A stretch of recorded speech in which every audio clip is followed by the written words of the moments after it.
There's a new competitive sport at this year's Winter Olympics in South Korea. Its participants are members of the establishment media. Their aim, to suck up to the despotic regime in North Korea. The gold medal goes to the most ingratiating and morally obtuse totalitarian ass-kisser. And though the games have just begun, I think I know who the winner is. Though this new competition was introduced especially for the Pyeongchang Games, it has many historical antecedents, which I shall get to in a moment.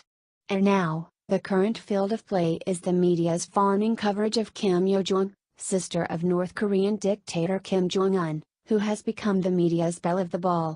As a CNN headline put it, she is stealing the show at the Winter Olympics. The Zucker News Network, vying for the gold, trilled about Kim's ability to offer a smile, a handshake and a warm message to fellow attendees. And CNN didn't stop there. If diplomatic dance were an event at the Winter Olympics, it added, Kim Jong-un's younger sister would be favored to win gold. Not to be outdone, Reuters jumped into the competition with this headline, North Korea heading for diplomacy gold medal at Olympics. But neither CNN nor Reuters, nor any of the other swooning media outlets, trying hard as they might, can top the person who I think deserves the 2018 gold medal for best suck up to a murderous regime. And make no mistake, it is murderous. The North Korean regime is run like a Stalinist police state, enslaving and killing millions of its own people, including Kim's own family members. Human Rights Watch calls it one of the most repressive authoritarian states in the world, and Amnesty International agrees. Kim Yo-jong, who heads the propaganda and agitation department of the country's Communist Party, is a major bloody cog in that monstrous system. For the unfortunate souls who live under her family's regime, any rejection of her propaganda will get you a death sentence or your entire family a prison sentence.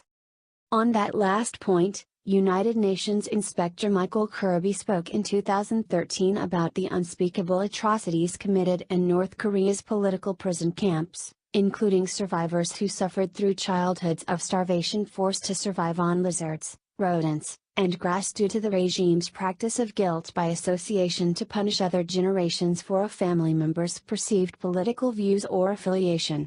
Kirby also heard testimony of women forced to drown their own babies in buckets. If there were any justice in this world, Sister Kim would be locked up for crimes against humanity. But instead, the establishment corporate media piles on the praise, making themselves once again useful idiots for a mass murderer's propaganda machine. Why would anyone with a scintilla of moral discernment do this? I can think of 3 reasons. 1. The media commies. The establishment media has had an historic romance with communism. Back in 1932, the New York Times won a Pulitzer Prize for its completely false coverage, whitewashing the evil darkness, of Joseph Stalin's deliberately induced famine in Ukraine, then an unwilling part of the Soviet Union. That planned calamity killed millions. We might note that the words killed millions and communism go well together. Then, in the 1950s, the Times ladled equally laudatory coverage on another communist monster, Fidel Castro. The more howlingly anti-American a communist regime is, and most, if not all, of them have been, the more love the media bestows on them. So, is it any wonder they love Sister Kim? After all, her brother, the man who has repeatedly threatened to nuke the U.S. is an honorary member of the resistance. 2. Okay, so he's killed a lot of people, but I'll ask him about that in the interview. In addition to its left-wingness, the establishment media has another ideology, ego gratification.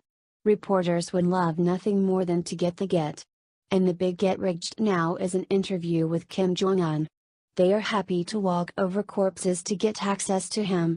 So, they are sucking up to the North Koreans any which way they can. The industry jargon is beet sweetening. Of course, there's nothing new about this cynical tactic. Back in 2003, Ezan Jordan, a top CNN executive, confessed that his network went easy on Iraq to maintain its access to Saddam Hussein. On this point, former Bush 43 press secretary Ari Fleischer nailed it when he tweeted. Ari Fleischer.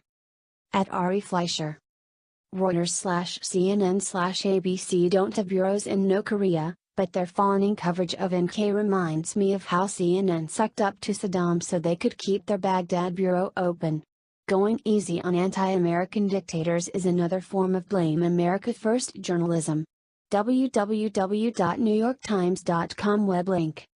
10:55 p.m., February 11, 2018. The news we kept to ourselves.